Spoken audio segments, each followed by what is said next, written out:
Nous sommes venus à plusieurs en fait déjà hier pour aller sur le zone, ce qu'on appelle le ZAD, pour rencontrer des habitants qui sont dans le processus actuel de dépôt de dossiers.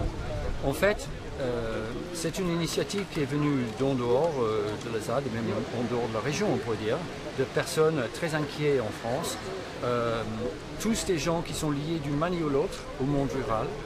C'est des praticiens. Par exemple, il y a des maraîchers, il y a des gens qui font des semences, il y a des forestiers, beaucoup de vétérinaires, par exemple, des gens reconnus dans leur métier, disons.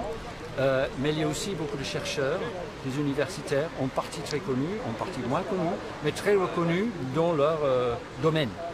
Alors c'est souvent des chercheurs qui travaillent sur l'avenir de l'agriculture et qui insistent sur l'importance et l'intérêt de formes d'agriculture collective.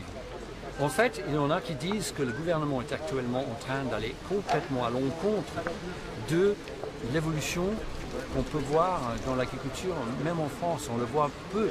Mais en fait, beaucoup de gens qui s'installent en agriculture maintenant, ils sont plus ou moins hors normes, ils sont des jeunes qui ne viennent pas du milieu paysan, c'est des gens qui mettent en place des structures comme des GAEC, comme des magasins collectifs pour la vente de produits, enfin beaucoup de choses qui sont au fond des structures collectives. Certes, moins développées, plus et moins loin que ce qui se passe sur les Alpes, mais il y a une crise profonde du monde agricole, tout le monde le sait, il y a beaucoup de souffrances, il y a beaucoup de suicides, il y a beaucoup de surendettement.